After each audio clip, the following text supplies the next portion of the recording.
Nuestro siguiente invitado es Roberto Mellacón, que también nos acompaña desde República Dominicana y hoy nos va a estar presentando un tema de mucha actualidad como lo es el delito ambiental y el compliance verde en la gestión de riesgos del AF. Roberto es economista con especialidad en finanzas corporativas, auditorizo, gestor de riesgo certificado en ISO 31000 y de sistemas antisoborno en ISO 37001. Además, Roberto es fundador de RMC Consulting, empresa especializada en capacitación, consultoría, tecnología y auditoría aplicada al cumplimiento y administración del riesgo de lavado de dinero y financiación del terrorismo. Roberto, bienvenido. Un gusto tenerte hoy aquí con nosotros para que puedas compartir este conocimiento de tanto valor y de tanto interés con toda la comunidad Pirani. ¿Cómo estás? Muy bien, gracias. Sumamente contento por finalmente ya estar aquí en este Pirani Summit 2024. Gracias, Mónica, por toda la coordinación, por esta introducción a Pirani y a las personas que votaron por mí y por este tema, por la confianza depositada. Esperamos estar a la altura de las circunstancias, eh, con un gran reto el segundo día y mantener el nivel del contenido y la presentación que han tenido los que me anteceden. Así que estamos aquí bien concentrados, con mucha energía de poder dar el todo por el todo y entregar información que pueda ser de, pues de útil para toda la comunidad de Pirani. Así que muchísimas gracias por esta invitación. Un honor. Claro que sí, Roberto. Muchas gracias nuevamente. Y entonces cuéntanos cuál es la agenda que vamos a tener hoy contigo y adelante. Excelente. Muchas gracias, Mónica. Pues mire, vamos a hablar de un tema un tanto novedoso, quizá algunas propuestas. La idea al final es dejar, más que responder preguntas, pues dejar muchas preguntas en el tintero que debemos de comenzar a tratar dentro de las organizaciones. La agenda, un poquito entender el contexto, de cómo nos lleva, cómo se une el tema de la prevención del lavado de activos y el delito ambiental, entender cómo funcionan estos dos, algunas acciones a tomar en consideración, algunas propuestas, algunas tendencias internacionales y las conclusiones generales y algunas recomendaciones ya de un servidor. Comencemos con el contexto. Déjenme yo, porque yo cuando comienzo a hablar me olvido por completo. Déjame poner aquí mi control interno. Vamos a hablar un poquito del contexto. Bueno, ya sabemos que el mundo en los años de los 80, 90, se sacudía con un flujo de capitales de narcotráfico que nos obliga a cambiar, ¿no? Se crean estas recomendaciones internacionales que todos conocemos del Gafi, con una gran preocupación a nivel internacional. Las imágenes que ven en pantalla eran las imágenes que sacudían al mundo en ese momento y que nos llevó necesariamente a crear estándares para controlar una generación de un dinero ilícito que afectaba los flujos de capital a nivel internacional, sobre todo en las grandes potencias, y que llevó a esta creación de estándares porque se convertía también en un crimen internacional, ¿no? El crimen se cometía en un país, pero los flujos de dinero terminaban en otro y eso creaba una gran preocupación, más todo lo que quedaba en el centro del crimen, ¿no? Que era bastante y que sigue siendo bastante. Corrupción, delincuencia, violencia, etcétera. Y claro, ahí creamos ese cambio de conocer la procedencia, un enfoque bien profundo en entender de dónde sale el dinero para ver, sustentar razonablemente, siempre digo, ¿verdad? Es un tema de razonabilidad, sustentar razonablemente la riqueza y los bienes de nuestros clientes. Otro hito en la historia, ¿verdad? Ocurrió en el 9/11, otras imágenes sacudían el mundo y eran el acto terrorista de la Torre Gemela. Y claro, esto también nos obligó a cambiar porque comenzamos también a preguntar no solamente la procedencia, sino también que entendíamos que era importante comprender el destino de los fondos, porque entra en juego el tema del financiamiento al terrorismo. Si bien ya desde la historia, ¿verdad?, cuenta con muchos hitos terroristas, pero el enfoque viene con el tema de quién lo financia, ¿verdad? Comenzamos a entender, bueno, no solamente buscar quién explota la bomba, vamos a ver quiénes están aportando ese dinero para crear esa bomba. Entonces, ya no tenemos solamente la procedencia, sino también el destino de los fondos. De hecho, el Grupo de Acción Financiera, que lo voy a citar como el estándar, ¿verdad, Marco? En toda mi presentación, crea esas llamadas nuevas recomendaciones especiales. Bueno, primero 8, luego 9, luego se fusionan, pero ahí está el financiamiento como parte de un cumplimiento obligatorio dentro de las legislaciones, porque debe de cumplir con las recomendaciones internacionales. Así que estas son las imágenes que sacudían el mundo en esta época.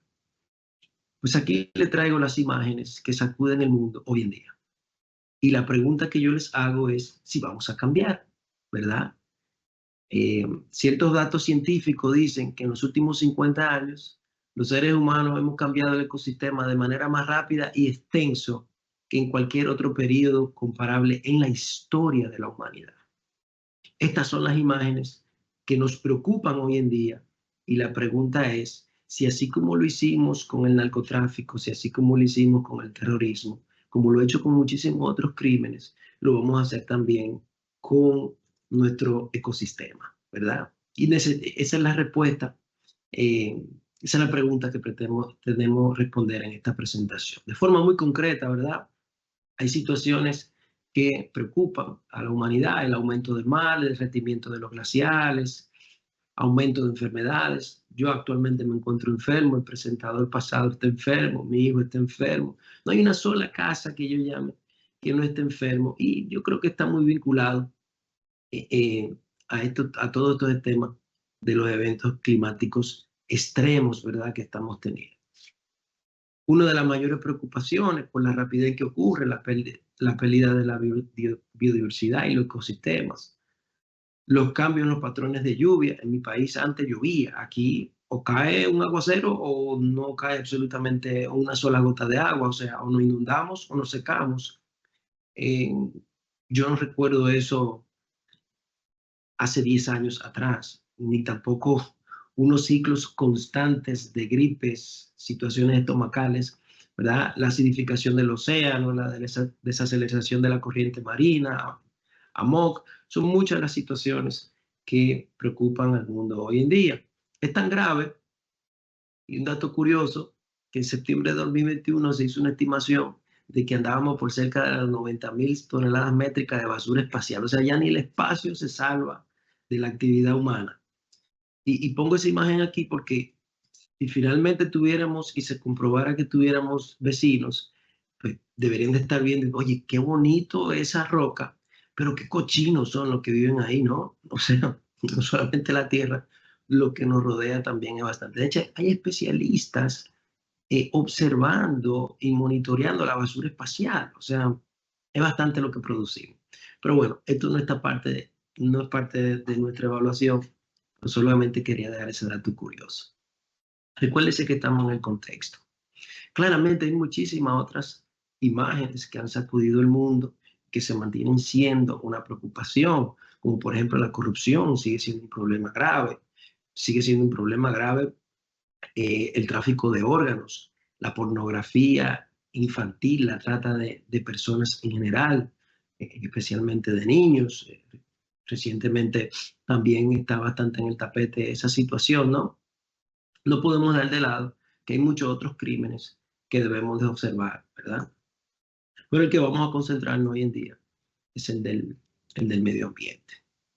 De hecho, ya los científicos hablan de una nueva era, la era del antropoceno, ¿verdad? Una era caracterizada, ya estamos cerrando la era del Holoceno, una era caracterizada por la actividad humana, específicamente emisiones de carbono, incendios forestales, extinción de especies, etc. Entonces, por primera vez pareciera ser que las especies se están extinguiendo y no por un factor externo, sino por nuestra propia actividad. Y eso es algo que deberíamos de reflexionar, ¿no? Antes caía un meteorito, se activaban los volcanes, un hielo, deshielo que provocaba la extinción, ¿verdad? Hay eras en épocas específicas donde habían extinciones, por ejemplo, ahí pueden ver con estrellas, ¿verdad? En la era de hielo, 85% de las especies, luego cuando fuimos entrando en el deshielo, hubo una extinción del 75% de la especie. Hoy en día hay una proyección de extinción y no es provocada por un factor externo, sino provocada por nuestra propia actividad. Y eso es algo que quiero dejar en la mente de ustedes. Otro dato que quiero dejar en la mente de ustedes antes de entrar en materia es que un estudio que se hizo por el National Footprint and Biocapacity Accounts en el 2022 determinó que en promedio, si viviéramos la vida que quieren vivir las grandes potencias, necesitaríamos casi 2 planetas, porque el que ya tenemos no tiene suficientes recursos para nosotros los humanos. Los humanos, ¿ok? Si viviéramos el estilo de vida que se vive en Estados Unidos, necesitaríamos 5 planetas. O sea que tenemos también que reflexionar realmente que hay una capacidad máxima, ¿verdad? Que esta piedra nos puede dar. Y ya hay un estudio que indica que vamos a necesitar varios planetas para vivir el estilo de vida que vivimos.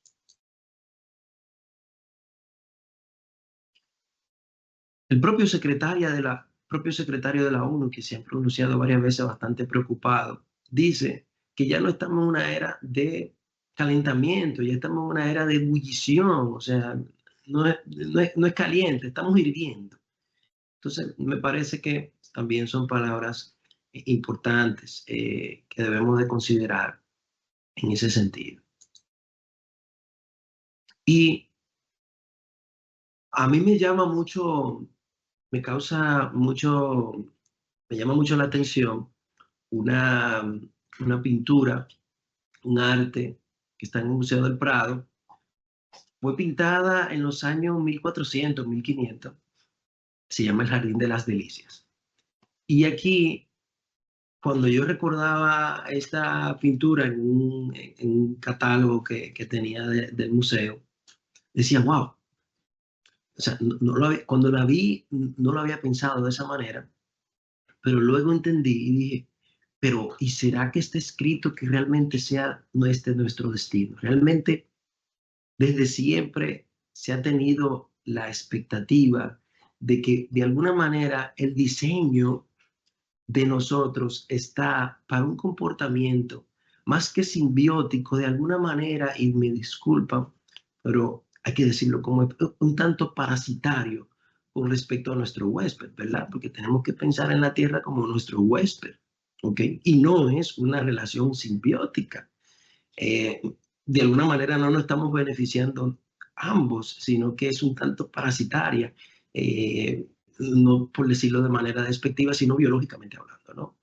Y aquí en la pintura se ve muy claro la transición y pareciera ser que la última sección de la derecha no está muy lejos de lo que vamos viendo y lo que se proyecta, ¿no? O sea, el jardín en su esencia, la creación, ¿verdad?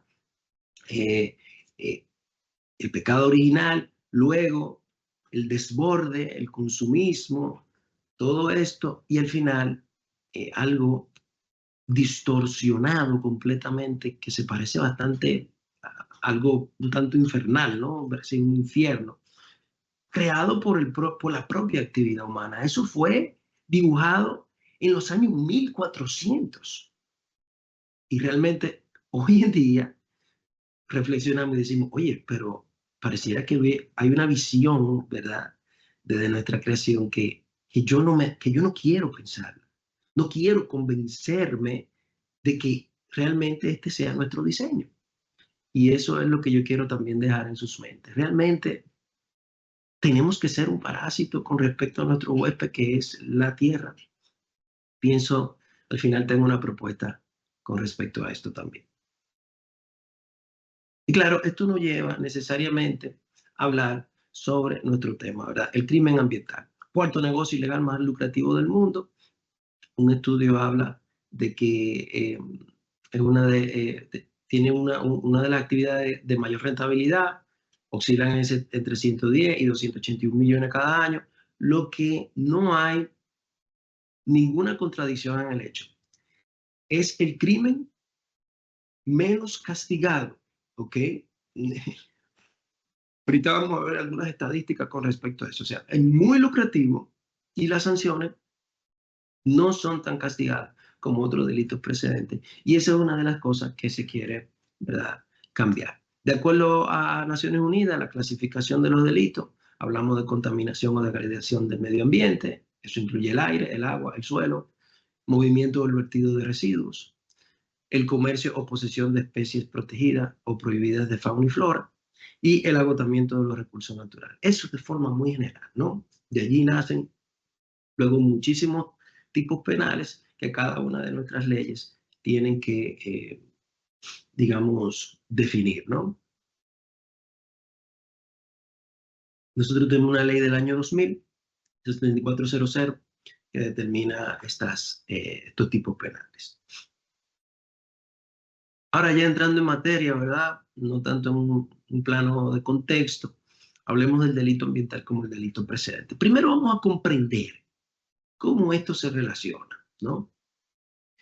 Cuando usted toma una pala mecánica, lo que se ve aquí abajo en la segunda foto debajo, y coge arena del río y lo extrae, usted está disminuyendo el nivel freático de ese río, ¿verdad? Lo está disminuyendo, la presión baja, es más profundo, es más ancho, la presión baja, probablemente ya no puede alimentar otras zonas, riachuelos.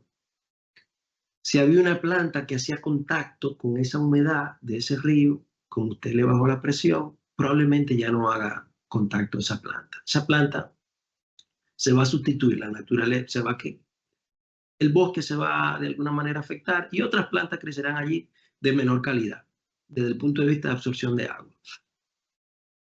Eso es un crimen provocado por esa actividad que es la extracción de materiales del río.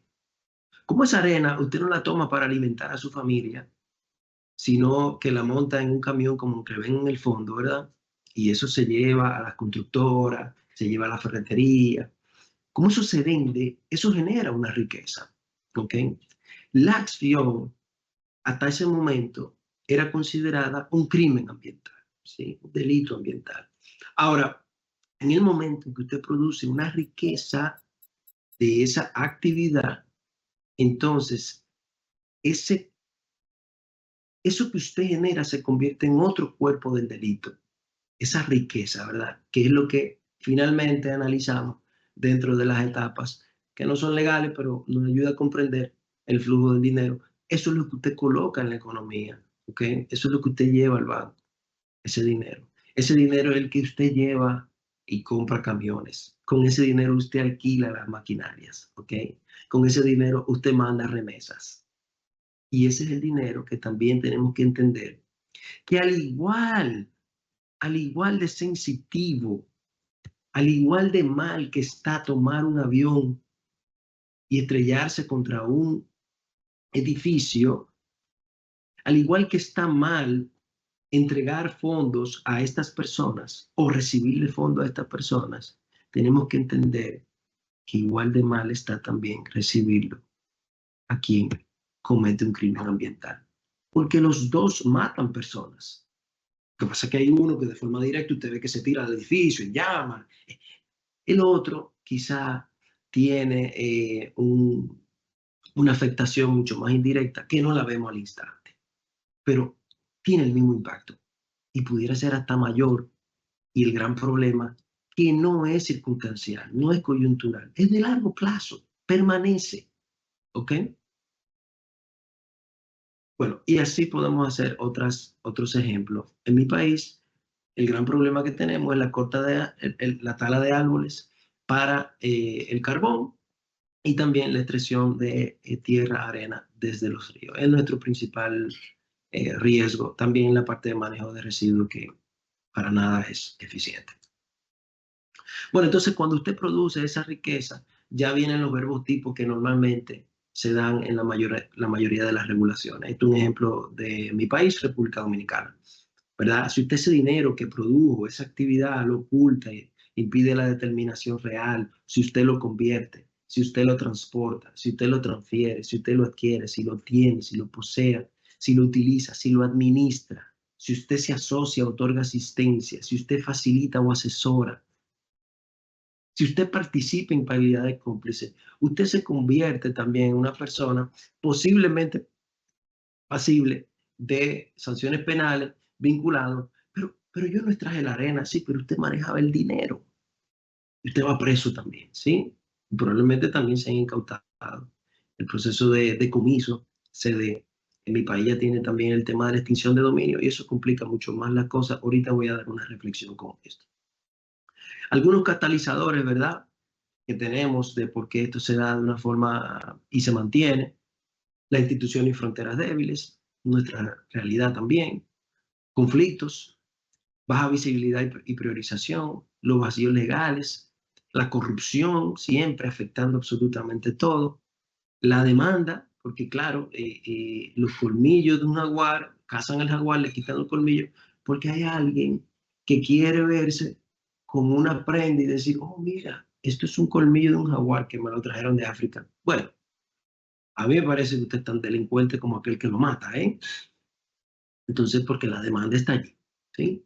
Entonces, debilidad en la fiscalización y el incumplimiento, alta rentabilidad y bajo nivel de detección y consecuencia, y una actividad delictiva relacionada, ¿verdad? Entonces, bajo este contexto y entrando, vamos profundizando, ¿verdad? Cayendo en el tema, el GAFI dice desde el 2019 que el lavado de activos proveniente de delitos ambientales comienza a constituir un área prioritaria para el GAFI, para el Grupo de Acción Financiera. Entonces, esas evaluaciones que teníamos, quizás hasta tercera ronda, ¿verdad? No se veía el tema del delito ambiental de una manera, digamos, tan prioritaria, ¿verdad? ¿Qué dice el GAFI? Todos los miembros de la red global del GAFI deben de considerar si es posible que los delincuentes estén utilizando indebidamente los sectores financieros. Oigan bien, no están hablando del regulador, ni la fiscalía, no, no, no. Aquí estamos hablando del dinero que produce ese crimen. Los sectores financieros y no financieros para ocultar y lavar el producto de delitos ambientales. Esto incluye a los países que no cuentan con recursos naturales propios, es decir, usted quizá no sea Brasil, usted no tiene grandes bosques, pero tiene que evitar que el dinero que fluye internacionalmente también controlarlo. Los países deben de implementar plenamente los estándares del GAFI como una herramienta efectiva para combatir el lavado de activos provenientes de delitos ambientales. Entonces, eso es lo que yo quiero que usted entienda, de que lo que viene, usted se debe comenzar a preparar, porque hacia dónde vamos no es un tema solamente del narcotráfico, de la corrupción y de esos delitos, sino también que tenemos que comenzar a entrar en nuestras matrices, en nuestras evaluaciones de riesgo, lo que tiene que ver con la parte ambiental. Algunos esfuerzos realizados con el GAFI, recomendaciones y normas, ya de hecho en las recomendaciones revisadas incluyeron el delito ambiental como delito precedente, informes y evaluaciones. En las evaluaciones mutuas, ahora le voy a hablar un poquito sobre algunos ejemplos, y la colaboración internacional, tanto con el Interpol, con Naciones Unidas, con la Organización Mundial de Aduanas. Algunos datos que quiero compartir con ustedes aquí en pantalla.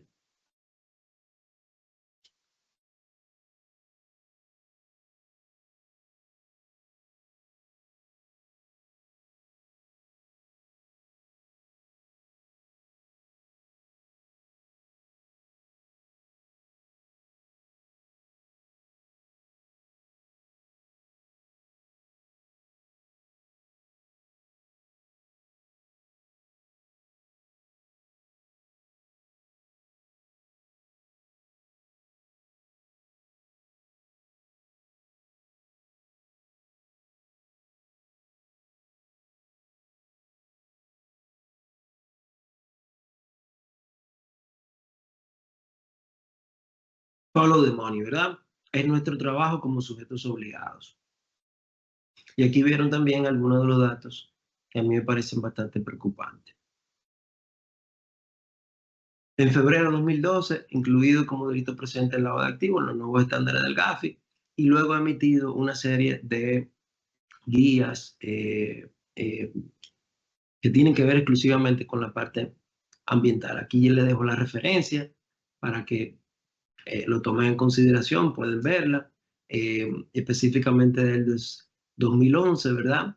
Uno muy general de el lavado de activos vinculado al crimen ambiental. Luego uno específicamente en la parte de Tala. Y luego emitió en el 20 la parte que tiene que ver con wildlife, vida silvestre, ¿sí? El tráfico de vida silvestre, que es una preocupación importante. Evaluaciones mutuas, algunas que pude ahí rastrear rápidamente, que incluían la parte ambiental como parte de la evaluación mutua. Ahí les dejo algunas, por si se animan a revisar, que específicamente decían esas evaluaciones, específicamente sobre el tema medioambiental, desde el punto de vista de la evaluación del Grupo de Acción Financiera. Específicamente, en los estándares del GAFI, podemos ver en la recomendación 3, tipificar el lavado de activos para una serie de delitos ambientales. En la recomendación 1, ayer una exponencia magistral de una de las expositoras sobre la parte del riesgo. De hecho, no voy a enfatizar mucho en esa parte, porque me parece que ayer se abordó bastante muy bien este tema por la expositora que predecedía. Identificar y evaluar su riesgo, LAFT con relación a los distintos delitos y adaptar medidas para mitigar estos riesgos, ¿verdad? Eso lo podemos ver como nación, lo podemos ver como empresa, lo podemos ver como, como personas. Por ejemplo, yo hice una evaluación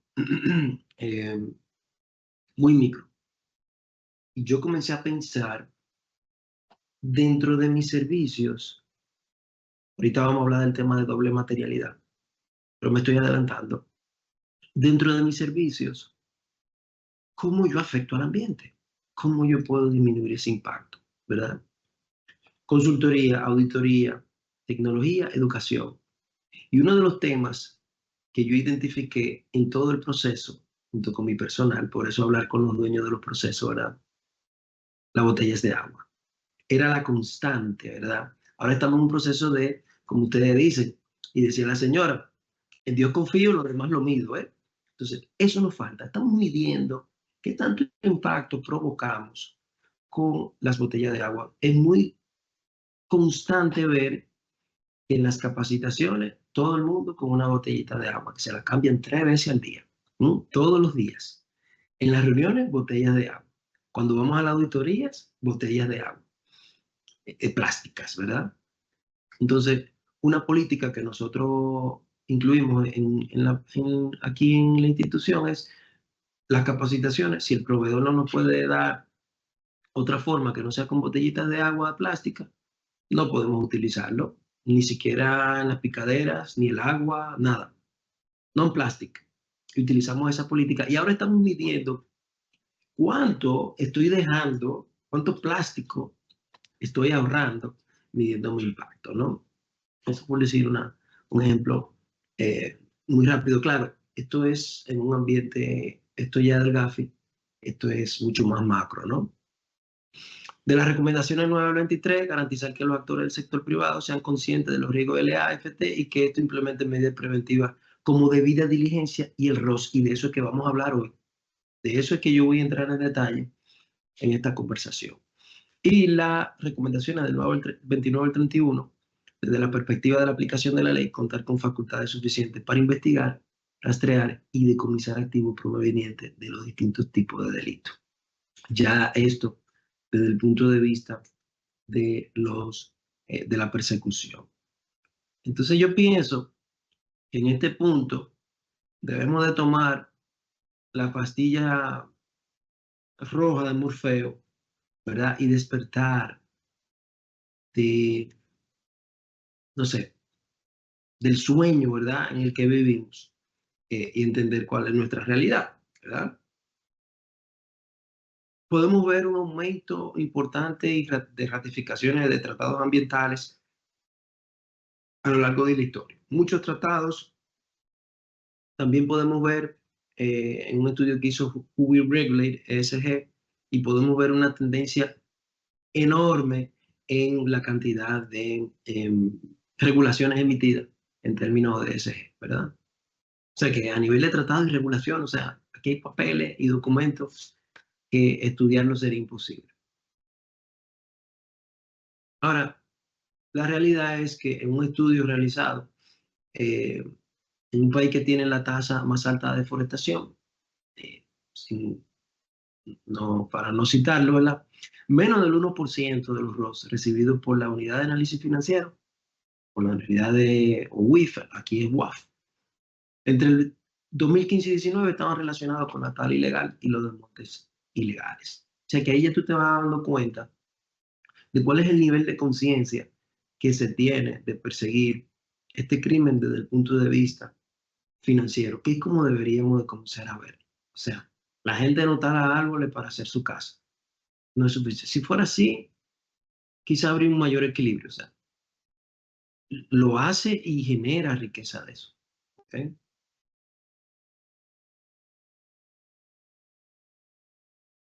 Y ahorita decía que era un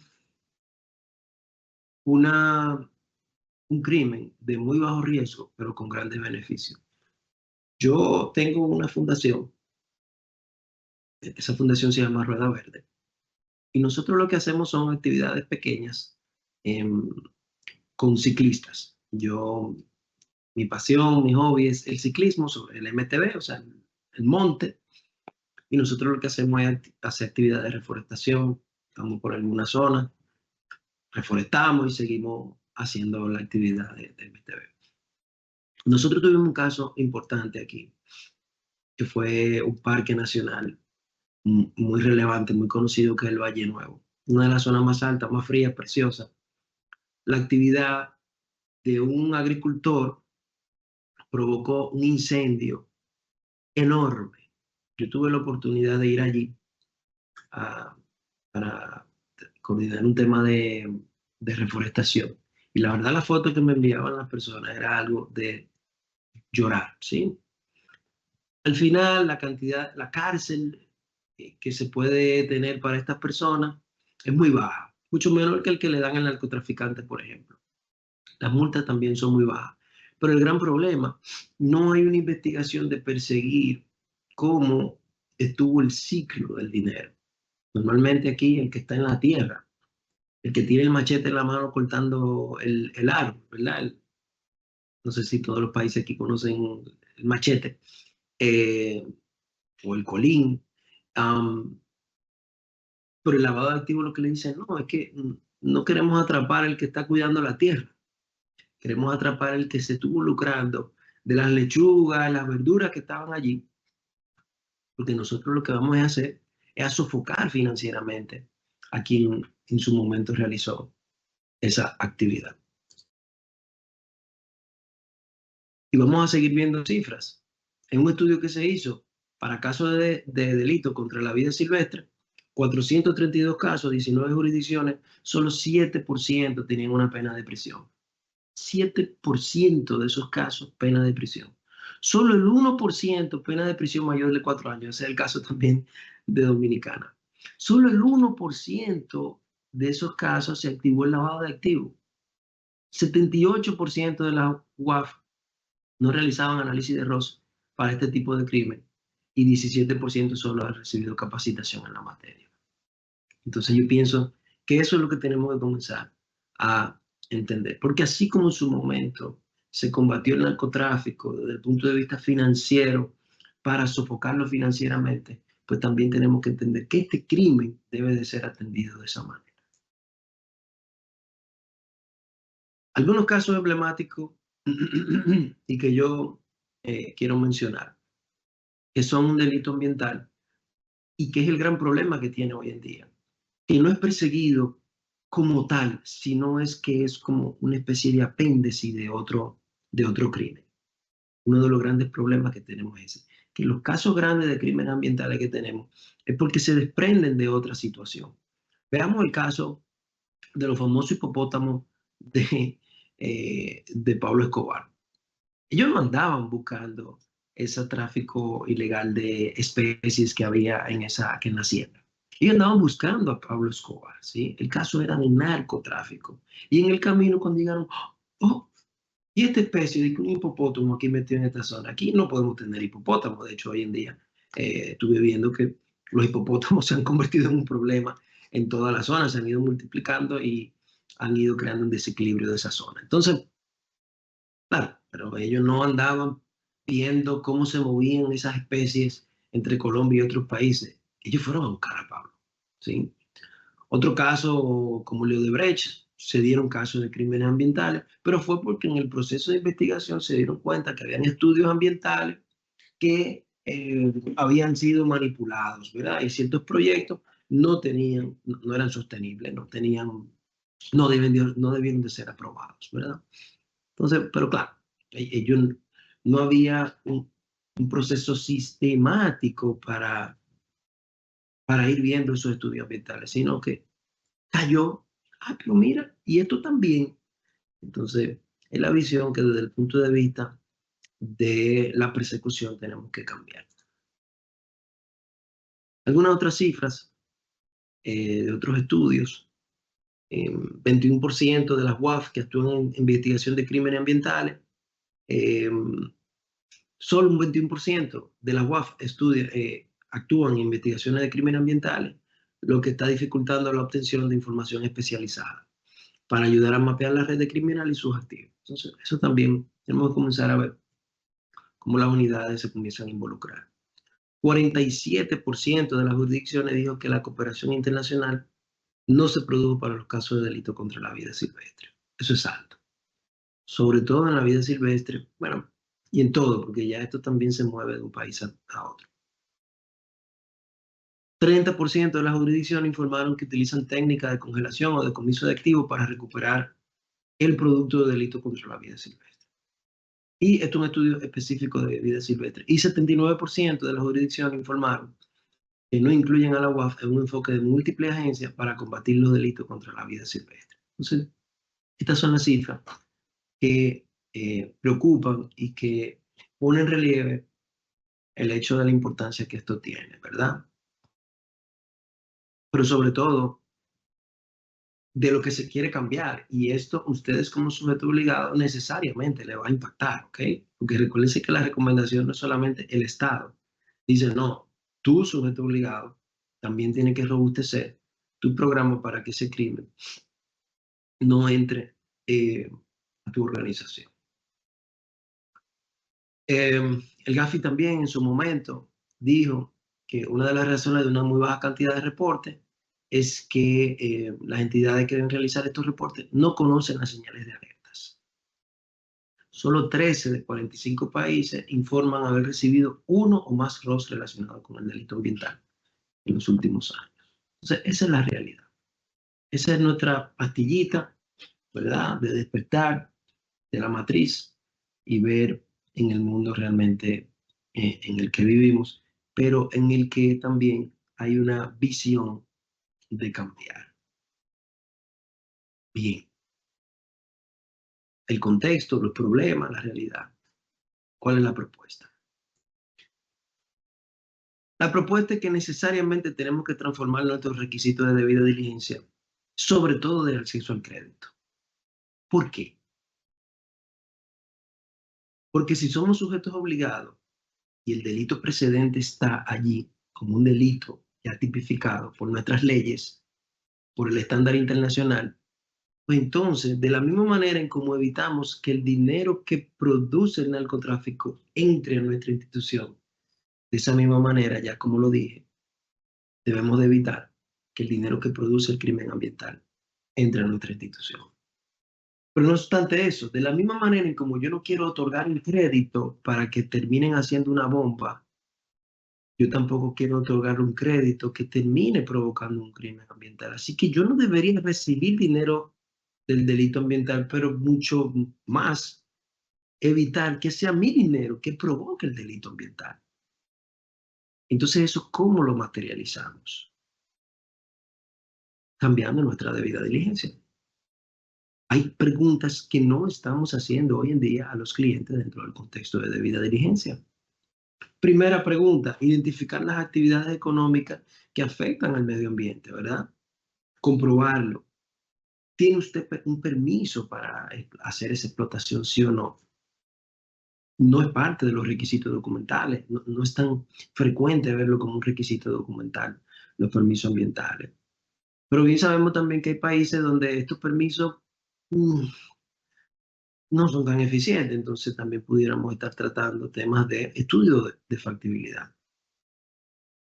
Y no solamente un estudio de cualquiera, sino de entidades y empresas acreditadas que podamos confiar en ellas como un estudio realmente de identificar qué tanto esto afecta al ambiente. O los planes de recuperación, hablemos de sostenibilidad, ¿verdad? Porque los recursos naturales hay que explotarlos. La pregunta es cómo lo estamos haciendo y si es sostenible. Entonces, claro, aquí el tema no está en que primero ver hacia adentro y cómo yo soy más sostenible, ¿verdad? Cómo tengo una relación más simbiótica con mi huésped. ¿Mm? Entonces, yo tengo que ser sostenible, pero todo el que está conmigo tiene que ser sostenible. ¿Okay? Entonces, en la medida en que yo voy eso regándolo y lo voy esparciendo, todos los programas se van afectando y nos vamos convirtiendo todo en empresas mucho más verdes, ¿no? O sea, digamos, el caso de la constructora. Eh, nosotros los dominicanos tenemos el orgullo de tener una dominicana trabajando con los famosos de Miami, que se ha vuelto muy viral, eh, hablando de todo estos temas de edificios sostenibles en Miami para evitar la inundación y todo. Muy interesante lo que está haciendo esta persona. Y bueno, yo que trabajo con algunas constructoras que tienen estos temas de sostenibilidad, son pocas, ellos dicen, bueno, lo que pasa es que cuando yo voy a construir, yo no voy donde cualquier persona a comprar agregados de materiales agregados. No, no, no, no. Yo tengo que buscar un suplidor que tiene que decirme de dónde él saca esa tierra que yo le voy a comprar. ¿Ok? Entonces es una ferretería. Entonces ahora la ferretería tiene que decirle a la persona que tiene que almacena el agregado, óyeme, ¿y esto de dónde tú lo sacas? Entonces ahora el que tiene el almacén le dice al que trae la arena, mira, aquí me están hablando de certificación. Entonces, mira cómo todo eh, va pasando a algo mucho más seguro, ¿verdad? De lo que tenemos. Y así podemos hacer ejemplos en todos los tipos de sujetos obligados. Yo hablé de uno muy particular, ¿verdad? Pero los ejemplos pueden ser muchos. Entonces, la primera tarea que yo les dejo es la siguiente. ¿Cómo podemos transformar nuestros requisitos de debida diligencia? Tenemos que comenzar a verlo y tenemos que comenzar a chequear las preguntas que hacemos en el formulario y los documentos que pedimos a los clientes cuando sean actividades que impacten el medio ambiente. ¿Okay? Primer compromiso que yo espero que asumamos. Para mí se hace más importante hablar de una debida diligencia en ese contexto cuando tenemos leyes de extinción de dominio. Todas las leyes de extinción de dominio parten de un tema, la posibilidad de salir de un problema como esto parte de un tema de demostrar ser un tercero de buena fe. Entonces yo me pregunto, en un caso medioambiental, yo tengo un cliente que es de maquinaria pesada, ¿ok? Nosotros trabajamos con el sector financiero y en el no financiero. En el no financiero, maquinaria pesada. Gran parte de esa maquinaria pesada la utilizan estas actividades, ¿verdad? O sea, los agregados materiales, los agricultores. Imagínense que en un proceso como ha pasado aquí, llega la policía ambiental allí, encuentran la actividad y ahí están los camiones que me alquilaron a mí. Hablemos de extinción de dominio. La posibilidad de que esa empresa se vea afectada es alta. No desde el punto de vista penal, porque lo que le van a la empresa va a decir, bueno, pues devuelvan mis camiones. No, sus camiones no se lo pueden. Pero y yo estoy metido en el proceso penal. No, usted no, sus camiones. Porque eso es lo que hace la extinción de dominio. Persigue la cosa y no la responsabilidad penal de la persona jurídica o de la persona, ¿verdad? Aquí no tenemos la parte de la persona jurídica en todos los casos, pero ni tampoco de los representantes. Así que se puede ver usted afectado de los bienes, yo acabo de dar un ejemplo específico, de los bienes en caso de que el activo involucrado en el hecho sea suyo. Imagínense que el crimen ambiental, yo estoy hablando de movilidad, pero pudiera ser un terreno, ¿ok? Entonces, eh, tenemos que pensarlo también como un mitigador de riesgo de la posibilidad de que en un proceso penal se active la extinción de dominio sobre alguno de sus bienes, algo que nosotros de hecho, eh, para una institución, eh, se está evaluando por esa posibilidad, ¿no? Específicamente en la parte de extracción de arena de los ríos. Primera propuesta, ojalá y la suma. Y no, hay muchos países ya que van avanzando muchísimo en eso, eh, así que quizás para muchos esto no es para nada novedoso. La segunda propuesta considera nuevos factores en la determinación del riesgo del cliente. Oye, yo en las evaluaciones de matrices que he realizado, consideran muchísimas cosas, ¿sí? Consideran la evaluación nacional de riesgo, la posibilidad de que esté vinculado al tema del narcotráfico, muchísimas cosas, pero nunca he visto que evalúen la parte de qué tanto esa actividad afecta al medio ambiente. Y esa es la propuesta que yo dejo. De hecho, nosotros, para el sector financiero, el último instructivo de debida diligencia de la República Dominicana para el sector financiero, que determina los CAR, clientes de alto riesgo, por regulación ya dijo que se deben de considerar como alto riesgo a todos los clientes que tengan un tema de explotación de recursos naturales. O sea que ya aquí tenemos un precedente y las entidades financieras se van preparando, por lo menos en la parte de clasificación y segmentación de riesgo de los clientes, en donde ya por obligación tienen, pues tú dices, un ganadero. Nadie pensaría que un ganadero es de alto riesgo, claro, porque tú no entendías nunca el impacto ambiental que tienen. Ahora lo están comenzando a clasificar como de alto riesgo y hacer ciertos procesos que antes no le hacían, como visitas, permisos ambientales, entre otras cosas. ¿Okay? En mi país, porque la minería es muy pequeña, es bastante regulada, otros países tienen una locura, un desmadre, y discúlpenme la expresión, eh, y va a ser de una gran preocupación también.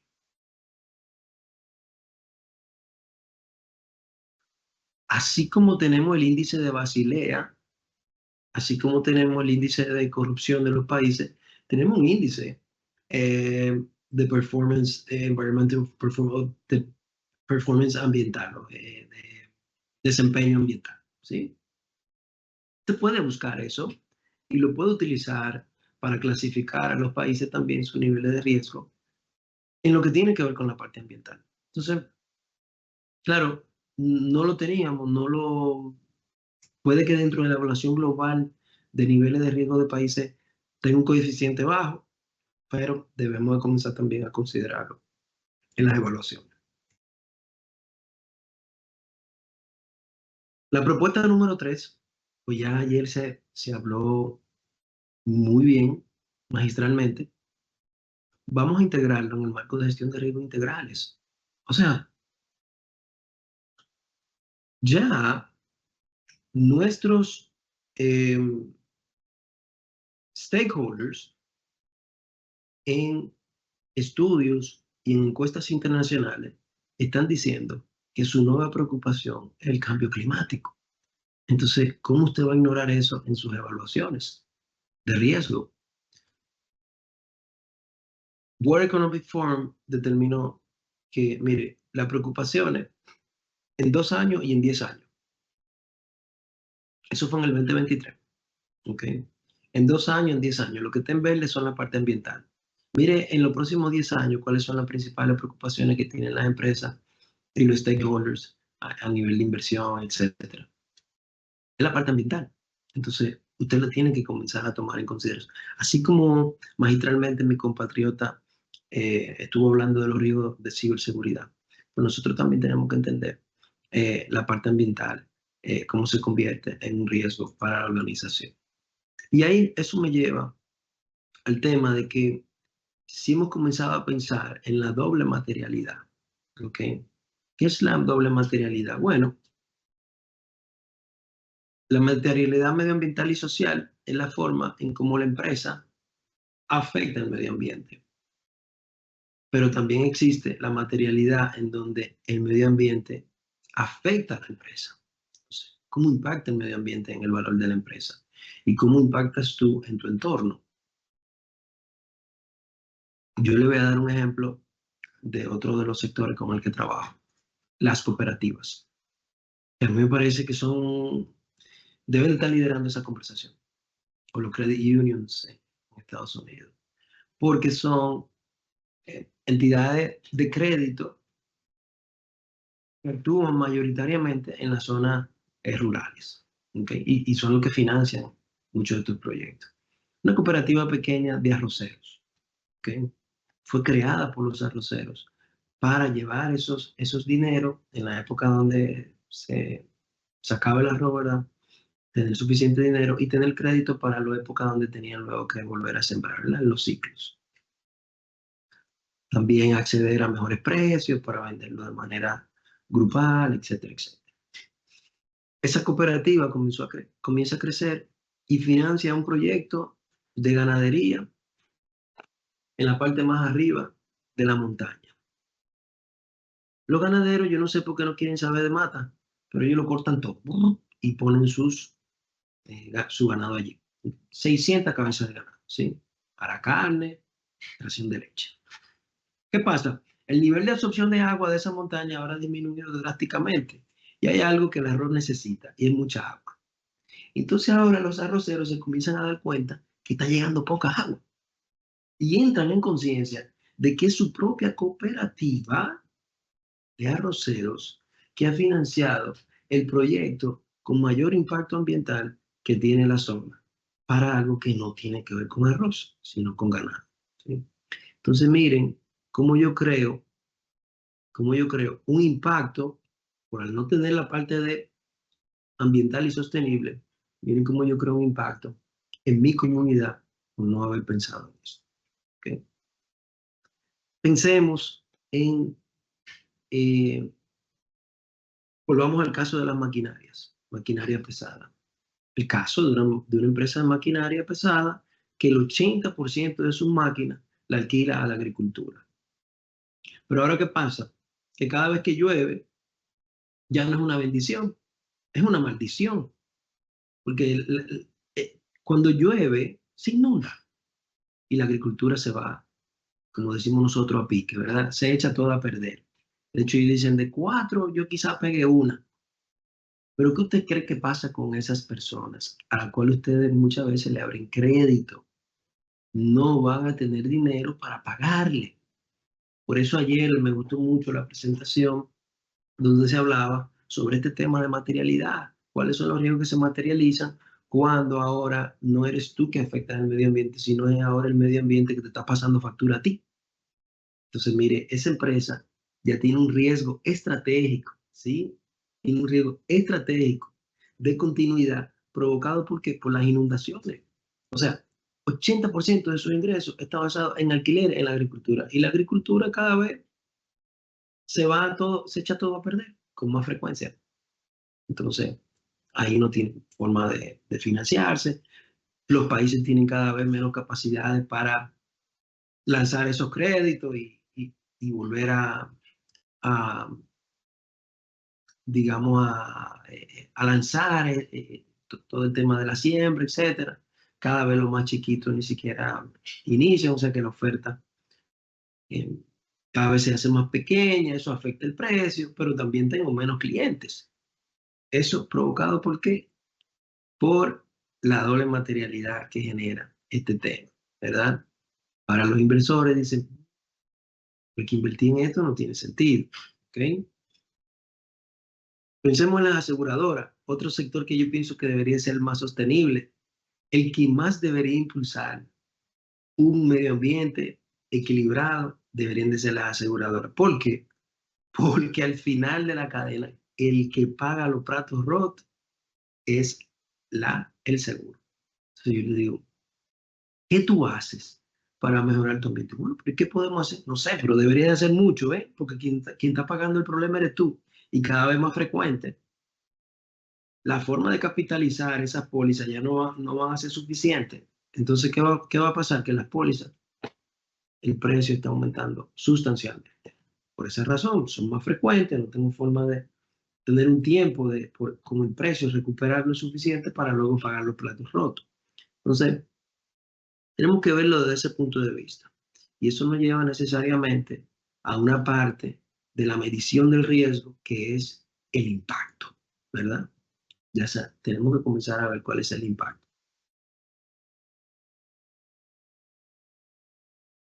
Y claro, hablando del impacto, si pensamos en todo lo que estamos en esa doble materialidad, en el largo plazo estamos hablando de un impacto del cambio climático, ¿verdad?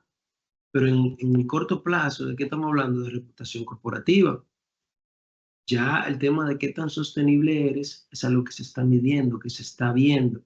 Y como decía la señora ayer, las generaciones que vienen cada vez están más pendientes de estas tendencias, ¿no?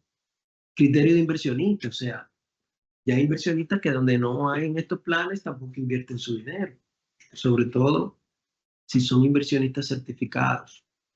Acceso al mercado de financiamiento. Ya hoy en día con todo este tema de la taxonomía verde y la regulación, o sea, el tema de finanzas verde cada vez se hace más, eh, digamos, más presente. Entonces, o te quedas sin crédito o te quedas con los créditos más caros, porque lo que van a ser más baratos son los que sean más sostenibles. ¿Okay? Pero en el corto plazo también te podemos hablar de eficiencia de los recursos, porque lo que estamos hablando es ser eficiente, entonces eso necesariamente va a generar ahorro. No se está diciendo gasta más, lo que está diciendo es gasta menos, sé más eficiente. Y la parte de talentos, porque nuestra generación no creció así. Yo ni siquiera pensaba que cuando yo dejaba una llave abierta, que había otro niño en otra parte del mundo que le faltaba agua, o sea, pero ya cada vez se ve como más cerca todo. Entonces, no, eso es África, en cualquier lado, o sea, o tú tienes poca agua o tienes demasiada agua.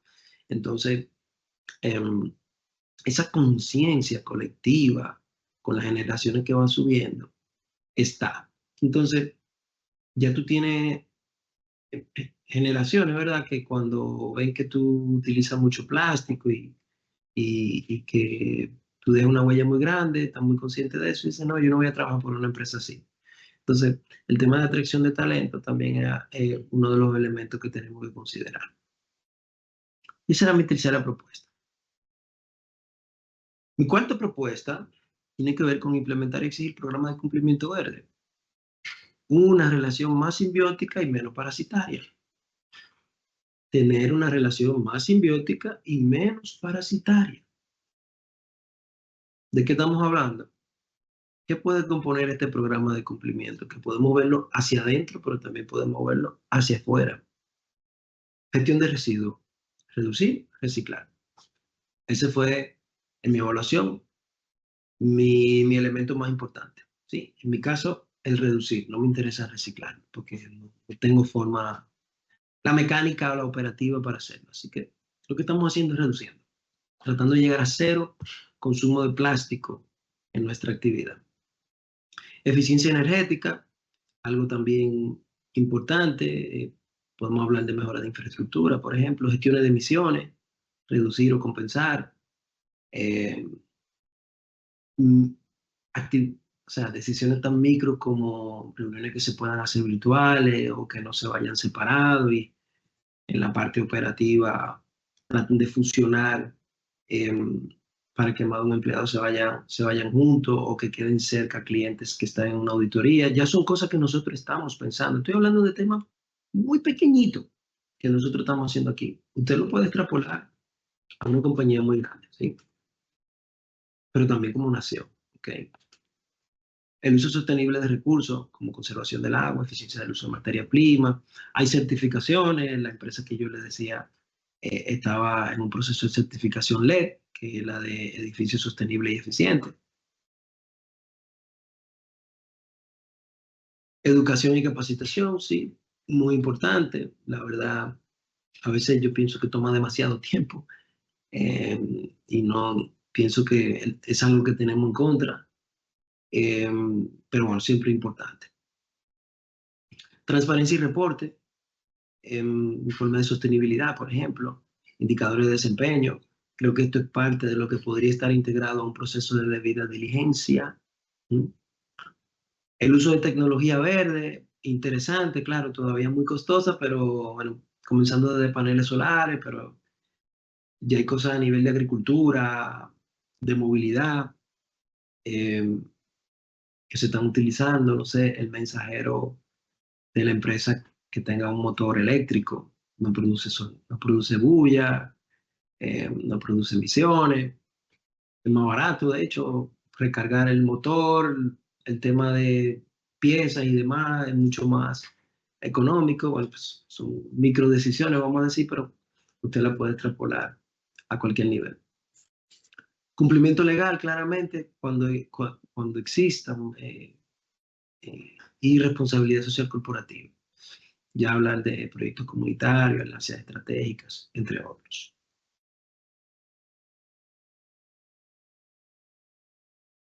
Algunas tendencias internacionales, no me voy a detener mucho allí, pero como le dije, cada vez el tema de finanzas sostenibles es mucho más presente a nivel de, de la grande potencia, ¿verdad? Este tema de utilizar principios de préstamos verdes, por ejemplo, sería muy interesante ver, nosotros no lo tenemos. Aquí el financiamiento de un vehículo, el costo de su financiamiento está atado exclusivamente a su año, ¿verdad? Porque lo que se ve es el valor de la depreciación, ¿verdad? O sea, cuánto va a costar ese vehículo en el tiempo y qué tanto en caso de que yo tenga que incautarlo por no pago, pues va a valer en mis manos, ¿verdad? Eso es lo único que se piensa. La invitación aquí es decir, no, realmente el costo del financiamiento del vehículo debería de responder a otras preguntas que no siquiera estamos haciendo. ¿Cuántos cilindros tiene el vehículo? O sea, si es de 8 cilindros, yo te lo voy a financiar 19. Si es de 4 cilindros, yo te lo voy a financiar al 12. Y si es eléctrico, te lo financio al 6.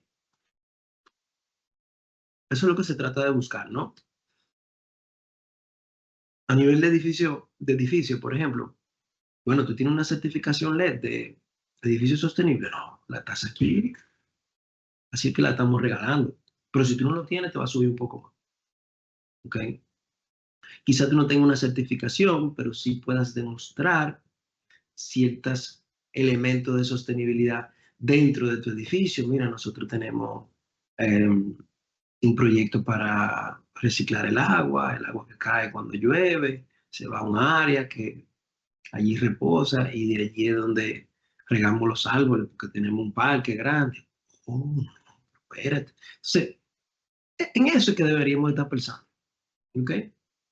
Pero realmente en los créditos nada de eso se piensa. Entonces, pienso que gran parte de la afectación al ambiente tiene que ver con créditos que no debieron ser nunca ni siquiera dados, ¿ok? Porque de hecho, a veces alguien tiene una gran idea que afecta muchísimo al ambiente, pero no tiene el dinero. Y quien se lo da eres tú. Entonces, sí, yo quiero derrumbar la Torre Gemela, pero no tengo un peso. Ah, no, yo te lo presto. Así como yo lo veo. Yo te lo presto. ¿Ok? Hay muchos proyectos de descarbonización de la economía, algunos que a nivel de entidades financieras deberíamos de pensar, por ejemplo, el Comité de Basilea, que está analizando si los riesgos climáticos pueden ser abordados por el marco prudencial bancario, incluyendo regulación, supervisión y divulgación de información al mercado. Sobre todo ese tema de divulgación al mercado, o sea, ¿qué tanto de mis créditos son préstamos verdes? Porque yo como cliente podría tomar una decisión, ¿no? Es que esa gente lo que viven es financiando una serie de cosas que afectan al ambiente. Yo en ese banco no quiero estar. ¿Okay? Esa visibilidad debería de tenerse. ¿Okay? Esa visibilidad debería tenerse para que los consumidores tomen una decisión, pero también los inversionistas. ¿Okay? También se habla de generación de ratos de financiamiento sostenible, o sea, todo lo que comento, requerimiento mínimo de capital. Se está estudiando si los activos sostenibles merecen un tratamiento prudencial diferente. Vamos a ser más flexibles desde el punto de vista prudencial cuando se habla de activos sostenibles. Es el tipo de incentivo que necesitamos también en la banca. ¿Ok? Y concluyendo, y Mónica, te voy a pedir que me hagas una seña si me voy pasando del tiempo. ¿Sí? Porque yo, mira que tengo aquí un cronómetro y a veces ni lo miro. Bueno, concluyendo, ¿ok? Nosotros somos llamados la generación de la restauración. Y de hecho, un ministro de la Corte Suprema de Justicia de la Nación Argentina dijo una frase que yo en alguna presentación vi y me encantó y dijo, esta es la primera generación que tiene el conocimiento del riesgo de un colapso ambiental y somos la última que puede hacer algo para evitarlo. Esa es la responsabilidad que tenemos. Esa es la responsabilidad que tenemos. No mi hijo de 1 año, perdón, de 6 años, ni mi niña de 5 meses. Tenemos nosotros que fuéramos lo que estamos en la posibilidad de tomar decisiones ahora, ¿verdad? De algo claramente que ha ocurrido durante décadas. Y en ese sentido, quiero dejarlo con 2 frases. Una es de Voss, que dice al infinito y más allá. Y otra de John F. Kennedy, que dice que no te preguntes qué tú puedes hacer, qué puede hacer tu país por ti, sino pregúntate qué puedes hacer tú por tu país. ¿Y por qué digo esas 2 frases? Porque normalmente en estas conversaciones la pregunta, y de seguro ya está en el chat, ¿y qué está haciendo el Estado? No lo sé, lo hace muy mal, no está haciendo nada quizá, pero es que este planeta no es de un Estado, son de nosotros. Entonces, olvídate de las regulaciones que van a salir, que no van a salir. Velo desde el punto de vista de la materialidad. O sea, muéstrale a lo que tienen el billete esto. Ayer la expositora dio algunos ejemplos fenomenales. O sea, no, olvídate de la regulación. Regulación, no tenemos regulación. Y te están pidiendo algo, no, no van a multar, nadie lo multa. Ok, ¿por qué lo tenemos que hacer? Bueno, lo tenemos que hacer por esto. Mira qué pasa. Está lloviendo más. Esto está provocando estas situaciones. Nos está afectando un tanto por ciento de los créditos. Es así que tenemos que verlo ya. Esto no es un tema que está de que por allá, así, esperando. No, es que no está afectando ahora mismo, desde el punto de vista económico. Tú lo que tienes es que tu gestión de riesgo, mostrarlo de una manera muy clara. Entonces, olvídense del Estado. Los Estados han sido muy malos haciéndolo. ¿Dónde están? No lo sabemos. No lo sabemos y no han estado aquí. Entonces, vamos nosotros a tomar por iniciativa propia estas actividades, ¿no? Y a que yo le invito, bueno, también sea disruptivo. Yo soy disruptivo como persona. A veces lo disruptivo, pero este tipo sí es complicado, ¿no? Yo no soy complicado, o sea, yo lo explico. Y le voy a dar un ejemplo. En estos días yo llego a un evento, fui allí, no sé, algunas 60, 80 personas. Y había una mesita llena de botellitas de agua, llena. Yo tengo mi política. Y yo en mi propuesta informo de esa política, ¿no? No somos una entidad de cero plástico los eventos tienen que hacerse si se van a disponer de empaques que no pueden ser de plástico. Y yo llego y veo eso, me quedo tranquilo y cuando veo la acción que me vienen a traer agua, ¿verdad? Ya yo tengo el micrófono en la mano y le digo, mire, yo le voy a agradecer un vaso de agua porque yo no consumo nada en plástico. Lo que pasó inmediatamente fue que recogieron toda la botita de plástico y Recursos Humanos mandó a buscar todos sus termos, ¿verdad? Para no tener que usar plástico de único uso. Claramente tenemos que crear incentivos. Por ejemplo, República Dominicana tiene los pagos por servicios ambientales y eso es importante. En la comunicación, reforzarlo, o sea, no solamente diga lo que está mal, reconozca lo que está bien, haga post y diga gracias Pirani por hacer una actividad de no plástico en donde vimos que se repartieron tal o cual cosa, ¿no? Y ya concluyendo, quizá una de nuestras mayores virtudes, perdón, que era un video pero se quedó la foto, una que sea de nuestra mayor virtud, pero también una desgracia en esta crisis climática, nuestra resiliencia. Es muy fácil ver en esta foto que todo el bosque está tomando fuego, pero la gente sigue en la playa haciendo esquí y surfeando. ¿Cómo que se da todo igual? Se está quemando todo, ¿qué hacemos? Sigamos en lo nuestro.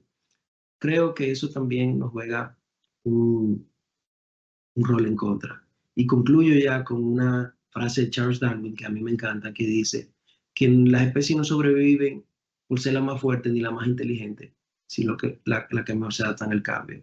El planeta nos está hablando desde hace mucho tiempo y si no cambiamos y no nos adaptamos, no vamos a sobrevivir.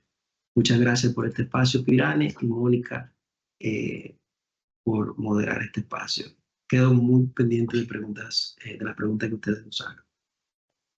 Roberto, tengo un wow para la presentación. Qué interesante, qué concientizante y pertinente toda esta exposición que nos acabas de dar, donde nos vas llevando para entender este contexto y las motivaciones actuales para incluir el delito ambiental como delito precedente de lavado de activos. De verdad, qué interesante presentación. Esto que nos presentas de los estándares y recomendaciones del GAFI, la recomendación número 1, enfoque basado en riesgo. Esto que nos compartiste en materias de estrategias y acciones para tener cuentas en la gestión de riesgos, de verdad, muchas gracias. Aquí tenemos algunas preguntas que nos han dejado las personas que amablemente están con nosotros. Una pregunta es que nos hacen, ¿cuáles indicadores y acciones relacionados con riesgos medioambientales podemos identificar para integrarlos a la matriz de riesgos de la organización? Pregunta que nos hace Pedro Méndez. Bueno, yo pienso, en el día de ayer a mí me parece que la presentación que se dio fue bastante amplia e interesante de algunos indicadores y cómo eso lo podemos entrar en el marco de gestión. Y claramente, una de las cosas que mencionaba es entender eh, cómo tanto nuestra acción como factores externos están provocando riesgo en la institución, que pueden ser de crédito, pueden ser operacionales, o sea, hay empresas que operan en lugares que por razones externas y medioambientales se puede ver afectada sus operaciones. Yo pienso que lo primero es identificar esos riesgos, ese ejemplo que di de la materialidad, de yo debería identificar cómo yo afecto al ambiente. Ahora, la parte inversa es la que deberíamos de medir y entender cómo eso afecta desde el punto de vista de liquidez, crédito, operacional, que eso está ocurriendo. Lo que pasa es que no lo estamos midiendo. E integrarlo en la matriz, ¿no? O sea, ya esto no es un tema externo de que, bueno, el planeta se está calentando. Lo que está ocurriendo está afectando mis operaciones. O sea, hay niveles de temperatura donde provoca un apagón. Eso tú no lo puedes tener fuera de tu matriz de riesgo operacional. O sea, me está afectando operacionalmente. Y no es que no está generando la planta, es que con esa temperatura no puedo operar ninguna planta eléctrica. Está provocando un calentamiento. Entonces, son cosas que tenemos que comenzar a pensar y entrar en la matriz de riesgo de la institución. Indicadores particulares, yo pienso que la presentación de ayer fue muy extensa y muy amplia.